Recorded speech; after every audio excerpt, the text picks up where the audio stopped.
네, 미국이 한국을 북한이나 시리아 같은 그런 국가의 레벨로 분류하는 그런 일이 발생했습니다. 이게 상상이 안 되는 일인데요. 실제 그런 일이 발생했습니다. 전반적인 면에서는 좀 어처구니 없는 그런 일이 발생했는데 일단은 뭐 완전히 모든 면에서가 다는 아니고 이 에너지 관련된 부분인데 이게 상당히 민감하고 심각합니다. 자, 에너지 기술과 관련된 그 부분에서 미국이 북한, 시리아 등과 같은 레벨인 민감 국가, 이 센시티브 컨트리로 분류하기로 했습니다. 자, 오늘 이 내용을 좀 자세하게 전해드리려고 하는데요. 자, 미국의 에너지 정책과 또 원자력 그리고 핵무기 프로그램 등등을 총괄하는 그 부처죠. 연방에너지부. 연방에너지부가 한국을 민감 국가, 센시티브 컨트리로 분류해서 이 규제하는 조치에 착수할 것으로 알려졌습니다. 자, 민감 국가로 분류를 하면 원자력과 인공지능 등 이 첨단 기술 분야에서 미국과의 교류나 협력 등등이 엄격하게 제한됩니다. 실제로 지금도 우리가 알게 모르게 한국과 미국 과학자들 또는 전문가들이 같이 협력해서 뭐 개발하고 연구하고 하는 것들도 있거든요. 이런 부분에 있어서 이제 큰 차질이 빚어질 수 있다는 것입니다. 한국이 미국 정부에 의해서 민감 국가로 분류되는 것은 사상 초유의 일입니다. 지금까지 없었던 역사상 처음 있는 일입니다. 이를 두고서는 최근 한국에서 대두되고 있는 핵무장론, 이 자체 핵무장론에 제동을 걸기 위해서 미국 정부가 강력한 어떤 사전 경고의 조치로 하는 것이 아니냐, 뭐 그런 분석도 나오고 있습니다. 자, 에너지부는 다음 달, 그러니까 4월 15일부로 한국을 민감 국가로 분류하기로 하고 에너지부 산하에 있는 각 국립 연구소들에게 이를 사전에 통보하는 공문을 쫙 보냈습니다. 연방에너지부는 국가 안보나 핵 비확산 문제 그리고 이제 지역적인 어떤 불안정성 문제나 경제 안보 위협 또는 테러 지원 등의 이유 등으로 뭐 국가를 이렇게 분류하는데요. 민감 국가로 분류하는 경우가 있습니다. 그런데 한국은 한 번도 아니었는데 다음 달 15일부터 그렇게 된다라는 것입니다. 그러면 국가의 그 연구기관 협력 또 학자들 간의 교류 엄격하게 제한됩니다. 미국의 동맹인 한국은 그동안 항상 비민감 국가, 그러니까 우리하고 웬만한 건 좀 터놓고 같이 협력할 수 있는 그런 국가였는데 이번에 처음으로 이렇게 된 겁니다. 자, 공문에는요, 기존의 인도, 이스라엘, 뭐 파키스탄, 사우디아라비아, 대만 등에 더해서 이번에 한국을 새로 추가하는 것으로 밝혀졌습니다. 그런데 거기에 뭐 북한, 이란, 중국, 시리아 등도 들어가 있습니다. 그 레벨에.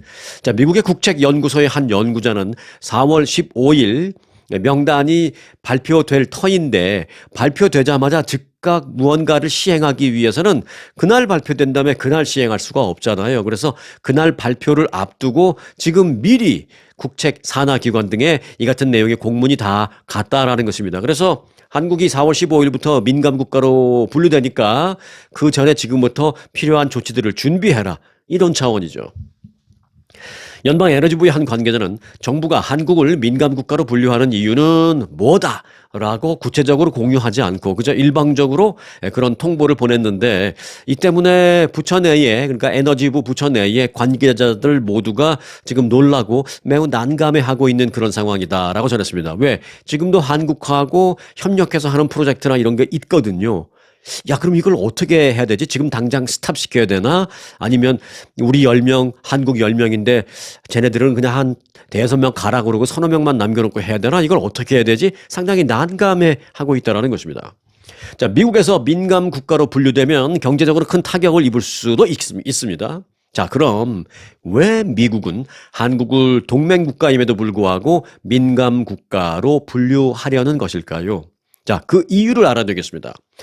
그 이유를 미국 정부는 공식적으로 밝히지는 않고 있습니다만은 우리가 여러 가지로 유추해 볼 수는 있습니다. 우선 추후에라도 나중에라도 미국이 공식적인 이유로 물론 밝히겠죠. 언제까지 아무 말 안 하고 이렇게 하진 않겠죠. 그때 이제 아마 이렇게 밝힐 것입니다. 뭐라고 밝히느냐? 한국의 독자적인 원전 수출을 견제하기 위한 어떤 경제적인 이유다. 뭐 이렇게 밝힐 것 같습니다. 제가 봤을 때. 한국은 사우디아라비아, 체코, 폴란드 등의 이 원자력 발전소를 우리가 지어주겠다. 뭐 우리한테 몇 조 내면 우리가 지어주겠다. 소위 말해서 이 원전 수출을 하려고 하는 그런 나라잖아요.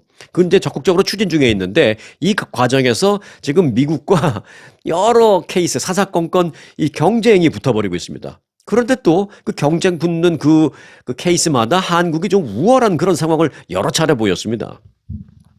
그래서 미국은 한국이 독자적으로 원전 수출을 추진하는 것을 좀 견제하는 그런 상황인 것도 사실입니다.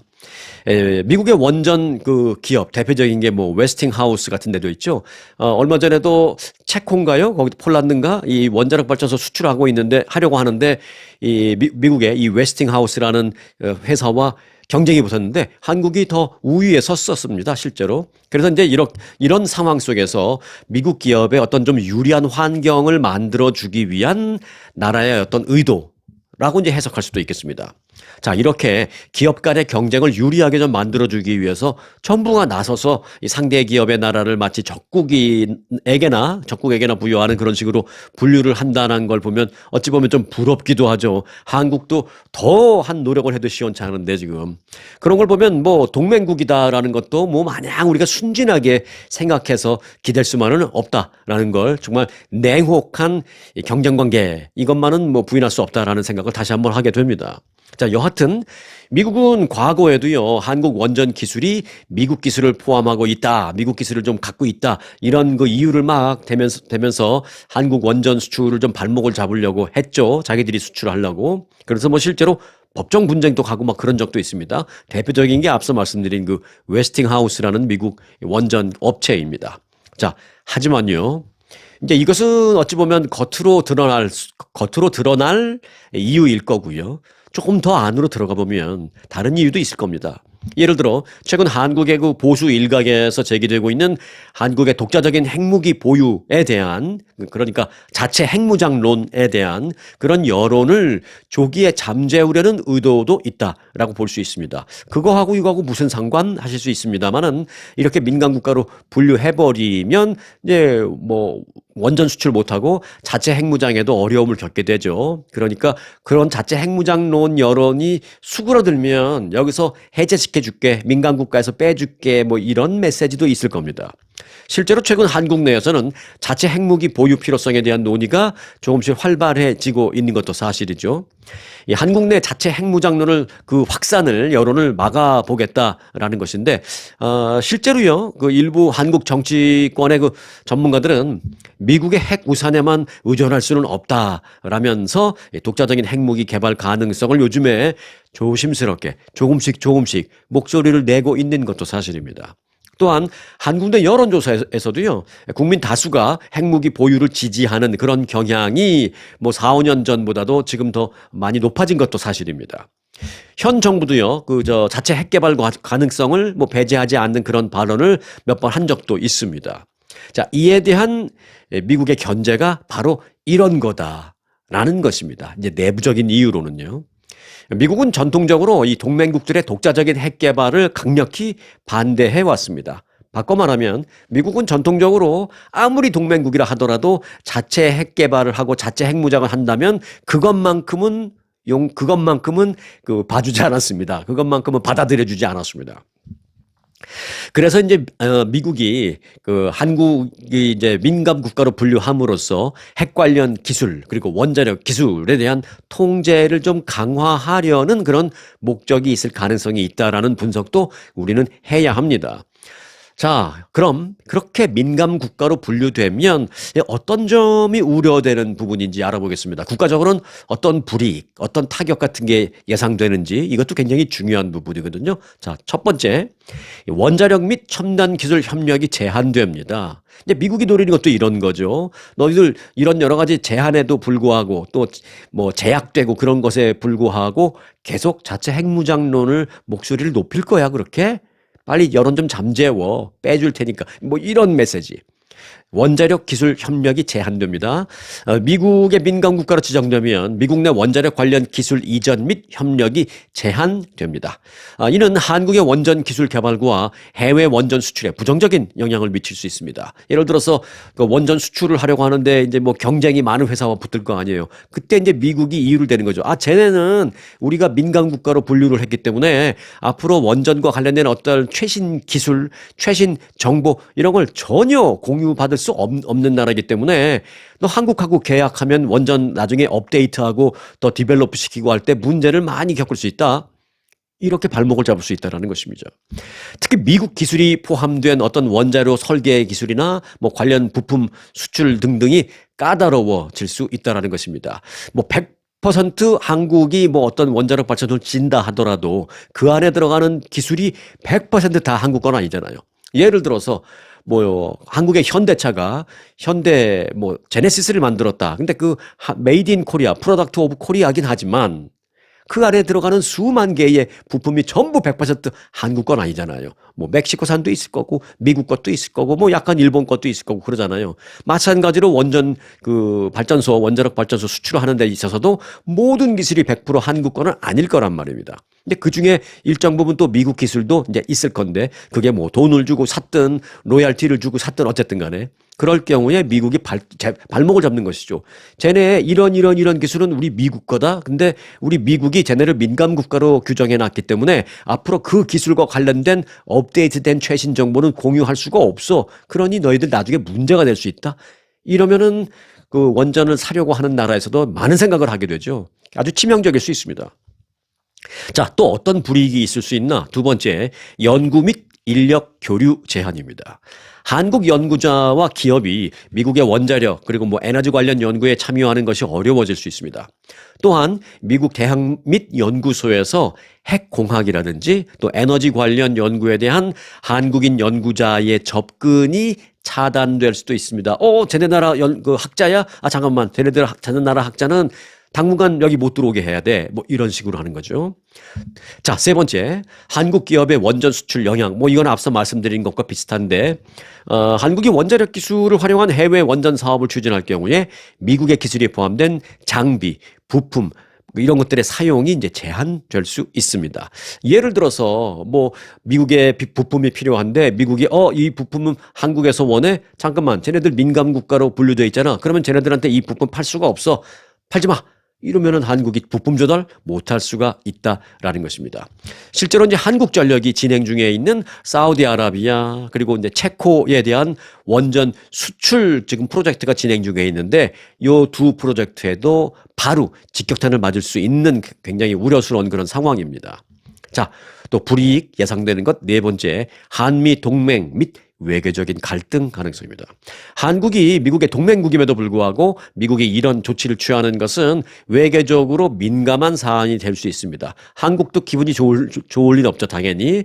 그러니까 이제 야, 우리가 동맹국이 맞긴 맞는 거야. 뭐 이런 식으로 또 그러면서 미국은 또 미국대로 야, 너희들이 그 핵 자체 개발한다고 그렇게 나서는데 우리가 동맹국으로서 해주겠다는데 우리를 못 믿고 자체 핵 개발하겠다는데 그럼 너희들은 우리를 동맹국으로 생각하는 건 맞아?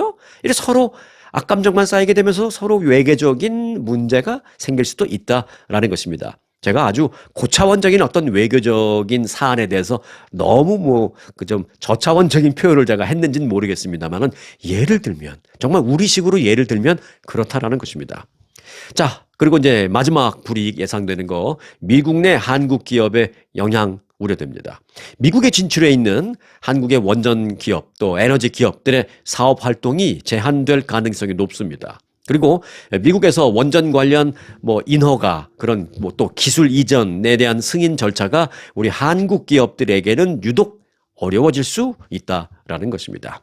자, 그래서 결론적으로 한국이 그 에너지와 관련된 민감 국가로 분류될 경우에 원자력, 에너지 기술 협력 또 학자들의 연구 교류, 기술 교류, 기업 활동, 또 해외 원전 수출 등등등의 정말 치명적인 영향을 받을 수 있다라는 것입니다. 이에 따라서 이제 한국 정부는요, 미국과의 외교 협상 및 기업들의 그 자체적인 대응 전략 등등등 모든 것을 할 수 있는 걸 다 동원해서 철저하게 이 부분을 막아야 합니다. 지금 한 달 남짓 시간이 있잖아요.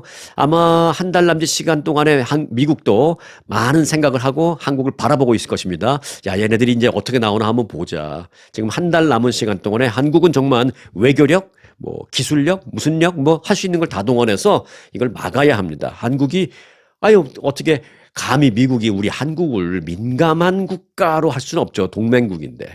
자, 지금 한국이 뭐 여론이 완전히 뭐 둘로 갈라져서 뭐 나라가 정말 둘로 나뉜 듯이 그렇게 맨날 시위만 하고 있잖아요. 정말 지금 그럴 겨를이 없습니다. 한국이 그럴 때가 아니에요. 뭐 그렇다고 이쪽 저쪽 어느 쪽으로 제가 편을 들 생각은 없습니다만은 어느 쪽이든 서둘러서 빨리 국론 통합을 해서 지금 일심동체 단결을 해서 지금 이런 거 해결해야 되는 그런 상황입니다. 지금 맨날 싸울 시간이 없어요. 지금 정말 이러다가는요 한국 선진국 문턱에서 들어가려다가 미끄러질까 봐 저는 그게 가장 걱정됩니다. 미국에서. 자, 지금 현 상황을 좀 제가 여러 가지 좀 예를 들어서 표현을 들었는데 그만큼 지금 아주 중요한 시기에 있다라는 말씀을 먼저 드리겠습니다.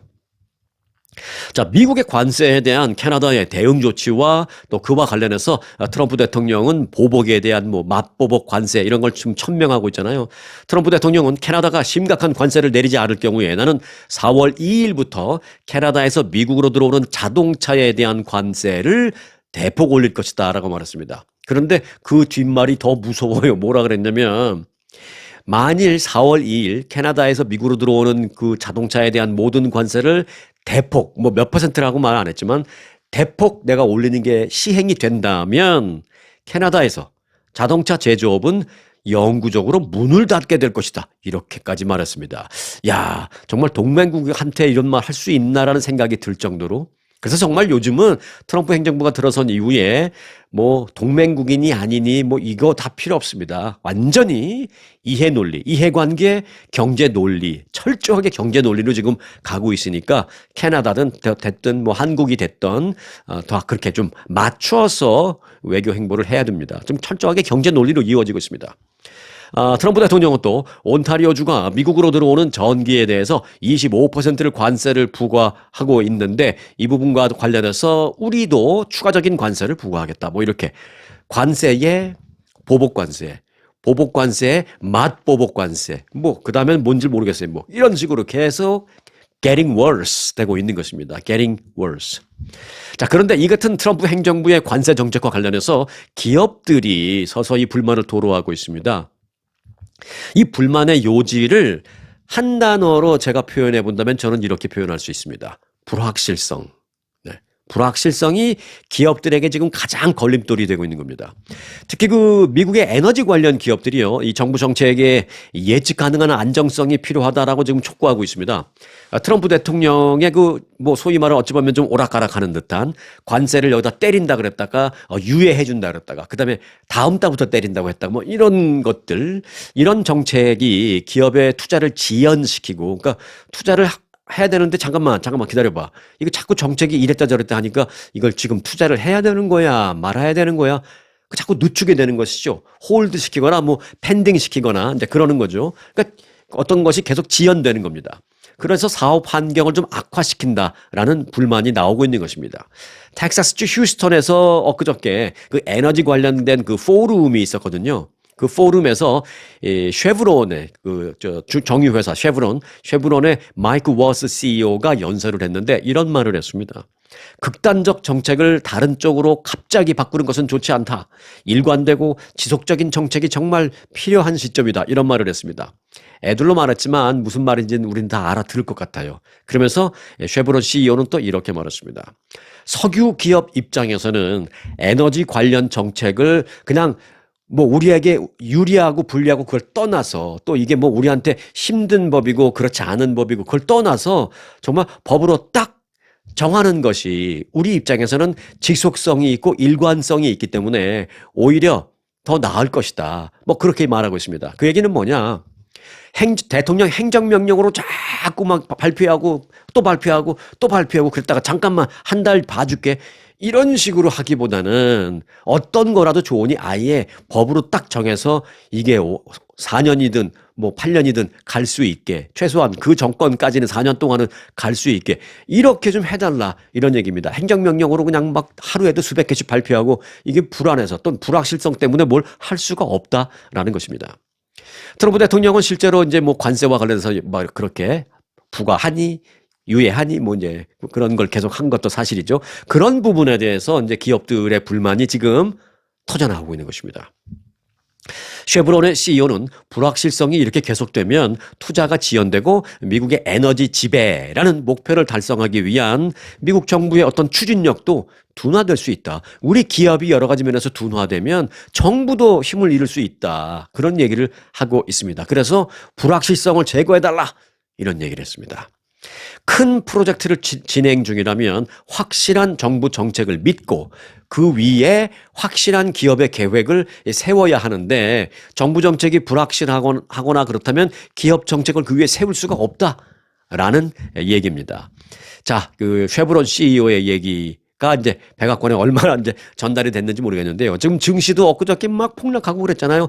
사실은 불확실성에 가장 민감하게 반응하는 게 바로 증권시장입니다. 증권시장이 하루아침에 막 10% 15%왜 대폭락을 했겠습니까? 검은 먼데이, 블랙 먼데이라고 해서 엊그저께 월요일날 왜 그렇게 폭락했겠습니까? 어떤 기업이 망한 기업? 하나도 없었어요. 어찌 보면 아주 평온한 월요일 아침이었습니다. 그런데도 그렇게 주가가 대폭락을 한 이유는 딱 한 가지.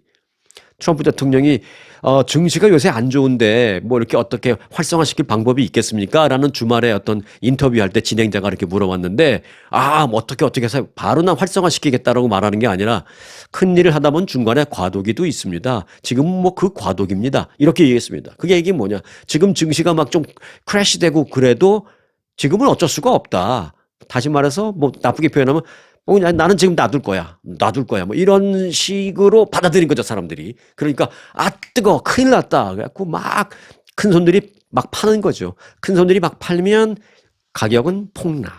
그래서 개미들만 손해. 폭락되고 난다면 무슨 일이 발생해요? 네. 빠져나갔던 큰 손들이 다시 돌아오죠. 그래서 어제 또 좀 올라갔습니다. 여하튼 그런 불확실성이 증시에서도 아주 대폭락을 일으켰던 것입니다. 자, 그러자 이 백악관이 조금 진화에 나선 모습입니다. 백악관은 특히 최근에 증시가 트럼프 대통령의 관세 정책에 대한 불확실성 고조 등으로 급락하자 관세 정책이 장기적으로 경제에 도움이 된다라는 그런 강조를 재차했습니다. 지금 당장 어려울 것 없다. 그리고 잠깐 어려운 것도 금방 끝납니다. 뭐 이런 얘기한 거예요. 백악관 당국자는 증시 급락에 대한 입장을 묻는 한 기자의 질문에 주식시장의 그 동물적인 그들의 감각과 우리 정부와 업계가 실질적으로 파악하는 그 사이에는 좀 분명히 갭이 있다라고 말하면서 중장기적으로 경제에 미칠 영향에 있어서 중장기적, 즉 후자가 확실히 전자에 비해서, 즉 단기적에 비해서 의미가 있는 것이다 이렇게 말했습니다. 그러니까 지금 당장 너무 당황하지 말라 뭐 이런 얘기죠. 트럼프 대통령의 관세 등 그 경제 정책에 증시가 단기적으로 부정적으로 이 반응을 지금 하더라도 중기적 또는 장기적으로 경제에 오히려 더 큰 혜택을 가져올 것이니까 너무 당황하지 마라 뭐 이런 얘기를 한 것으로 보이고 있습니다. 자, 이런 가운데 뭐 트럼프 대통령은 지난 그 주말 이후에 뭐 어제 월요일까지도 또 화요일까지도 이렇게 언론의 노출을 좀 자제하는 그런 모습을 보이고 있습니다. 언론에 나와서 기자들 만나봐야 뭐 계속 이런 공격적인 질문만 나올 테니까 취재진 앞에 최근 며칠 동안 좀 안 나오고 있어요.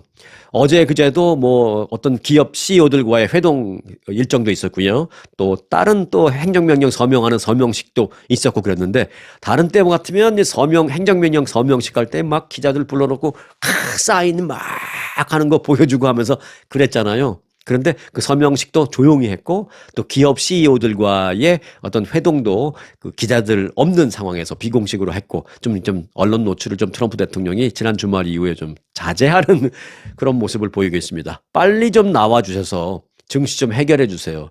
저 개인적으로 아주 미치겠습니다. 자, 트럼프 행정부가 대외 원조기관인 국제개발처 USAID라고 이제 거의 뭐 폐지 수순에 들어갔잖아요. 그 때문에 지금 세계적으로 결핵이 재확산될 그런 우려가 있다라는 분석이 나왔습니다. 이 NBC TV는 미국 정부의 그 지원 삭감으로 인해서 전 세계 결핵의 예방, 진단 그리고 치료 시스템이 지금 급속히 붕괴하고 있다라고 보도했습니다. 트럼프 행정부 출범 직후인 지난 1월 24일 이후에 지금까지 미국의 원조가 끊어짐에 따라서 추가적으로 늘어난 이 결핵 사망자는 3,600여 명에 이르고요. 한 달 남짓 사이에 또 추가적인 결핵 보균자도 6,400여 명, 합치면 10,000명 정도 되는 사람들이 결핵에 이미 감염됐거나 보균자가 됐다. 뭐 아니면 또 심각한 경우에 사망했거나 사망자 3,600명 이런 것이랍니다. 이제 이게 원조 중단 때문에 생긴 것으로 분류가 된 겁니다. 결핵은 세계적으로 가장 많은 사망자를 발생시키는 감염병입니다.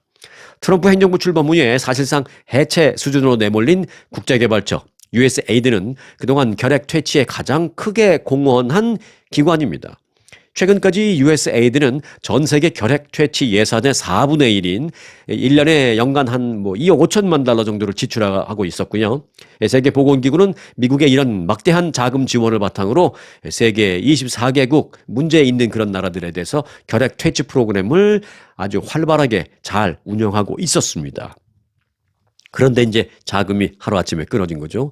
자, 이와 관련해서 유엔 사무총장 안토니오 구테후스 사무총장은 긴급히 성명을 어제 발표했습니다. 그 성명서에서 유엔 사무총장은 뭐라 그랬느냐?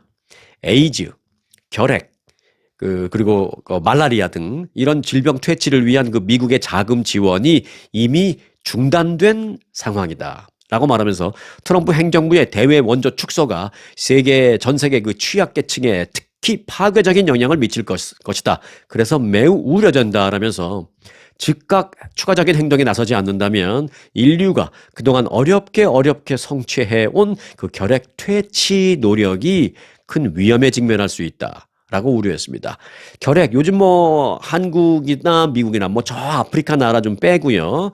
우리가 잘 아는 것은 한국하고 미국이잖아요. 한국에 살던, 미국에 살던, 요즘 결핵 걸린 사람 거의 못 보죠. 이제 우리는 이제 결핵이라는 것에서 좀 자유롭게 살잖아요. 그래서 우리 입장에서 본다면 결핵은 우리가 최소한 살고 있는 그 터전에서는 거의 퇴치된 것으로 그렇게 알고 살고 있는데 꼭 그렇진 않죠. 아프리카는 아직도 있죠. 근데 이게 다시 만연해질 수도 있다라는 것입니다. 그래서 이게 아프리카에서 유럽으로 갔다가 사람들이 비행기 타고 다니니까 유럽에서 아시아로 가서 한국 갈 수도 있고 또 유럽에서 미국으로 들어올 수도 있고 이게 결핵이 전 세계로 다시 한 바퀴 돌 수도 있다. 이런 걱정을 한 겁니다. 유엔 사무총장이. 그래서 미국이 돈 아끼려다가 지구촌을 이렇게 도는 결핵에 미국도 강타당할 수 있다라는 그런 분석이 제기되고 있습니다.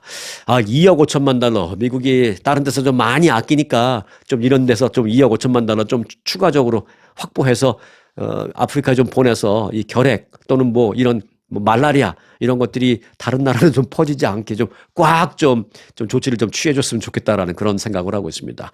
21세기에 결핵이라니 말이 안 됩니다. 네, 최근 남가주에서요, 그 중간 규모 이상의 지진이 잇따라 발생하고 있습니다. 그런데 이제 이게 또 최근에 어디서 발생하느냐? 말리부에서 또 자꾸 발생하고 있습니다. 지난 13개월 동안 보면 규모 4.0 이상의 지진이 이제 3차례 발생한 곳이 말리부였습니다. 말리부에서 그래서 이제 빅원이 대지진의 어떤 진앙지가 말리부가 되는 것 아니냐 이런 얘기가 지금 나오고 있습니다. 지난 9일 말리부 인근 그 웨스트레이크 빌리지에서 규모 4.1의 지진이 발생한 데 이어서 그 다음 날이었던 10일 그러니까 이제 어제죠. 오전에 말리부에서는 또 3.3의 여진이 발생했습니다.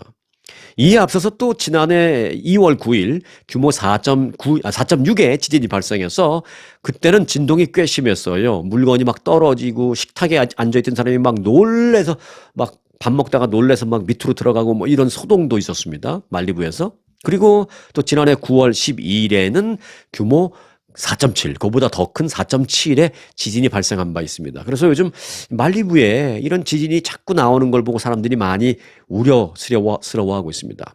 전문가들은 말리부가 새로운 빅원의 대지진의 진앙지가 될 가능성에 대해서 여러 가지 다양한 의견을 내놓고 있습니다. 걱정스럽다라는 의견, 꼭 그렇진 않다라는 의견 등등인데 여하튼 지난 한 해 동안 남가주에는 규모 4 이상의 지진이 조금 넓게 보면 한 15차례 정도 발생했는데 이는 지난 65년 동안 있었던 그 그 한 해 동안에 발생한 그 4.0 이상의 지진 15차례. 지난 65년 동안 가장 많은 횟수입니다, 이게. 이에 따라 말리부 지역의 그 잦아진 그 지진 활동이 대형 지진의 전조일 가능성이 아니냐라는 그런 우려가 지금 나오고 있는 것입니다. 이 말리부가 최근 잘 아시다시피 이제 산불 피해를 겪었잖아요. 그래서 이제 산불 피해를 겪고 나면 그 다음에 무슨 피해를 겪어요? 비가 오면 산에 막 나무들이 다 불탔으니까 그 빗물을 막아주질 못하니까 빗물과 함께 산에 있는 흙더미가 쏟아져 내리죠.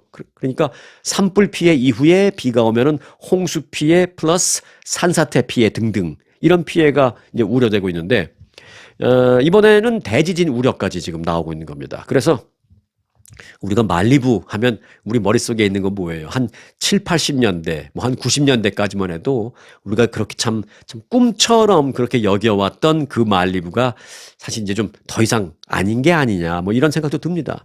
사실 그 이쪽에 사시는 한인분들, 말리부 쪽에 사시는 한인분들 예상외로 적지 않아요. 제가 아는 지인들도 말리부, 그리고 말리부하고 같이 붙어 있는 뭐 길 하나만 건너면 되는 뭐 퍼시픽 팰리세이즈 뭐 이런 동네에 있습니다. 다 뭐 크게 봐서 말리부라고 보는데 그쪽에 사시는 한인분들, 지인분들 저도 여러 명이 있습니다. 많이 살아요, 한국분들 거기에. 근데 지금 아주 다들 골치 아파하십니다. 왜냐?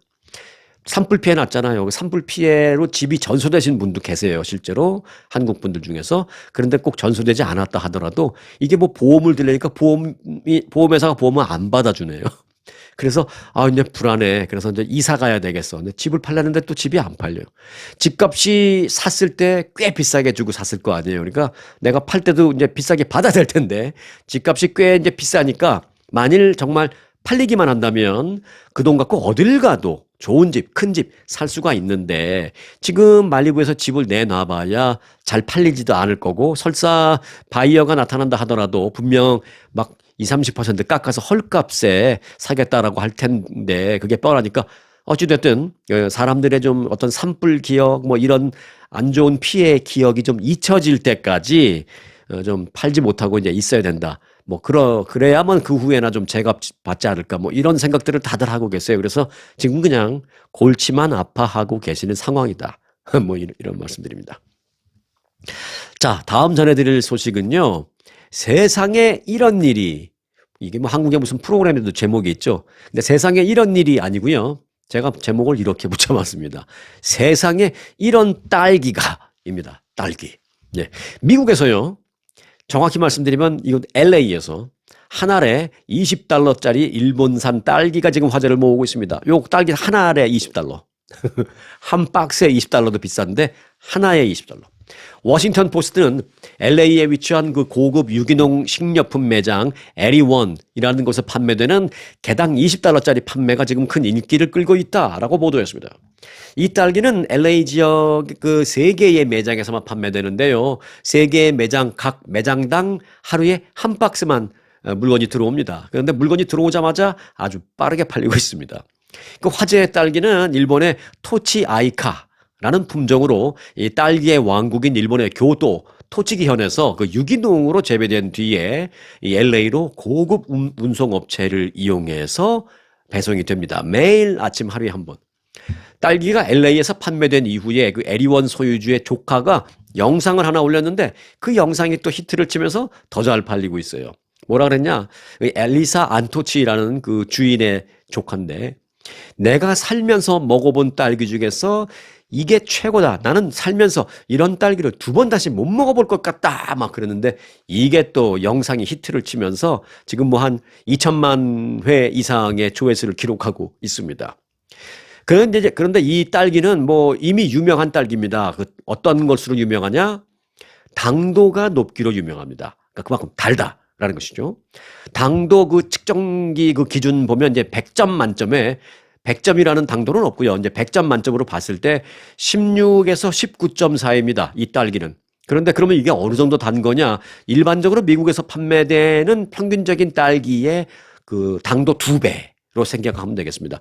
평균적으로 미국에서 판매되는 딸기의 당도가 10이 채 안 됩니다. 근데 이거는 거의 16에서 19, 거의 20까지도 당도가 나옵니다. 그러니까 굉장히 단 건 사실이죠. 맛있겠죠. 특히 상온에 30분 정도 이렇게 가만히 놔두면 향과 단맛이 더 극대화되는 것으로 알려져서 또 그 재미에 사람들이 많이 사 먹기도 합니다. 다만 굉장히 예민한 그런 품종입니다. 그래서 이제 사 갖고 와서 한번 이렇게 뜨뜻한, 아무래도 우리가 체온이 있잖아요. 그래서 뜨뜻한 손으로 한번 이렇게 딱 만지면 30분 안에 먹어야 됩니다. 그렇지 않으면 바로 시들시들해집니다. 네, 신기하긴 하죠. 자, 한 알에 $20짜리. 먹어보고 싶기도 하고요. 개인적으로 또 딱히 별로 먹어보고 싶지도 않기도 하고, 그렇습니다, 저는. 지난주에 전해드렸습니다만은 아프리카에서 그 난민들이 미국에서 그 지원해주는 지원금에 의존해서 그냥 겨우 이제 먹는 거, 이제 그 먹는데 한 달에 그래서 1인당 지원금이 얼마 가느냐. 1인당 한 달 식대로, 한 달 식비로 $12가 책정이 돼 있었는데 미국이 지원을 끊자 엊그저께부터는 1인당 한 달 식대가 $6, 절반인 $6로 내려왔다. 이런 그 유엔의 그 보고서를 지난주에 전해드린 바 있는데 야, 이제 $6 갖고 저는 좀 상상이 안 돼요. 하루에 $6로 한 달 동안 먹는 걸, 아니, 하루가 아니죠. 하루 $6도 먹을 게 만만치 않은데, 없는데, 사실을. 한 끼도 쉽지 않은데, 요즘 미국에서는요. 한 달에 $6 갖고 어떻게 살지? 라고 좀 저는 잘 이해가 안 되긴 합니다. 여하튼, 그런데 그들에게는, 그 불쌍한 그들에게는 그 딸기 한 알이면 석 달을 먹을 수 있겠네, 라는 생각이 들더라고요. 과연 $6 갖고 진짜 한 달을 어떻게 뭘 먹을 수 있는지는 잘 모르겠습니다만은 그것도 이해는 안 됩니다. 그런데 진짜 그렇게 가능하니까 그렇게 지원을 해서 살아나가겠죠, 그들도. 근데 그렇게 진짜 그렇다면 딸기 한 알로 이들은 석 달을 먹게 해줄 수 있다라는 생각이 들었습니다. 참 같은 지구촌인데 어쩜 이렇게 많이 다를까 하는 생각도 하게 됩니다. 자, 오늘도 참 이해하기 힘든 그런 세상입니다. 그들에게 딸기 한 알만 보내주고 싶다라는 생각이 막 드는 그런 하루입니다. 자, 오늘도 주어진 그것에 만족하시면서 행복감을 좀 가능한 한 많이 만끽하시고요. 오늘도 편안한 하루 되시기 바라겠습니다. 자, 오늘 영상 여기서 마칩니다.